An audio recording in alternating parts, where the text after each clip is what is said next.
અરવલ્લી જિલ્લાના મેઘરજ તાલુકાના કસાણા ગામના ખેડૂત પ્રણવ નાનજીભાઈ તરારે નવીન ખેતી પદ્ધતિ અપનાવીને બાગાયત ખેતીનું વાવેતર કર્યું છે. તેઓએ પરંપરાગત ખેતીની સીમાઓથી આગળ વધીને નવીન પ્રકારની કાકડીની ખેતી નેટ હાઉસમાં કરી છે, જેમાં બાગાયત ખાતા તરફથી સારી એવી સહાય પણ તેઓને મળી રહી છે. મારું નામ પ્રણવ નાનજીભાઈ તરાળ છે. હું કસાણા ગામનો રહેવાસી છું, તાલુકો મેઘરજ, જિલ્લો અરવલ્લી. અહીંયા અમે કાકડીનું વાવેતર નાના નર્સરીમાંથી અમે સ્ટાર્ટ કર્યું હતું લાસ્ટ યર.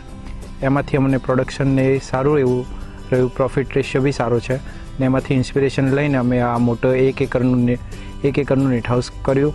એમાં અમને મોટા એક એકરમાં અમે લાસ્ટ ફેબ્રુઆરીમાં વાવેતર કર્યું હતું ને એના 45 દિવસ લઈને અમારો પાક ઉતરવાનું ચાલુ થઈ ગયો છે અને જે અમે આજ દિન સુધી એનો 6 ટન સુધીનો માલ ઉતાર્યો છે, જે અમારે સારું એવું ઇન્કમ જનરેટ કરે છે.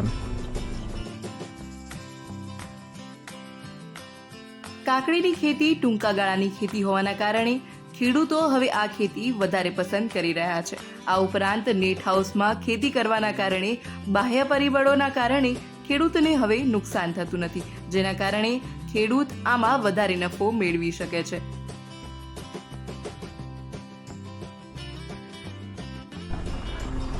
આ લાભ અમે 75% સબસિડીમાંથી ગુજરાત સરકારના સબસિડીમાંથી લીધો છે, જે હું બીજા ખેડૂતોને બી નિમ્ર વિનંતી કરું છું કે જે સબસિડીનો લાભ લે અને આગળ વધે.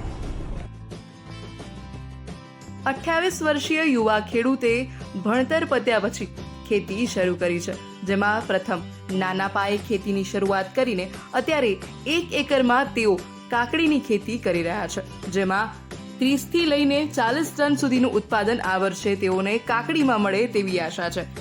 કાકડીનું વેચાણ તેઓ માર્કેટ યાર્ડમાં કરી રહ્યા છે અને અત્યારે તેઓને 20 રૂપિયાથી માંડીને 25 રૂપિયા પ્રતિ કિલોના ભાવ મળી રહ્યા છે.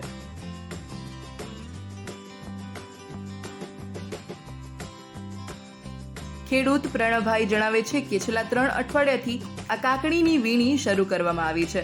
અત્યાર સુધી 12 ટન જેટલી કાકડીનું વેચાણ કરાયું છે. નેટ હાઉસમાં કાકડીની ખેતીથી ઘણા ફાયદા થાય છે, જેમાં કે વરસાદ, તીવ્ર ગરમી, જંતુના હુમલાથી બચત થાય છે. નિયંત્રિત વાતાવરણમાં ઉગાડવામાં આવતી કાકડીની કિંમત બજારમાં સારી મળે છે.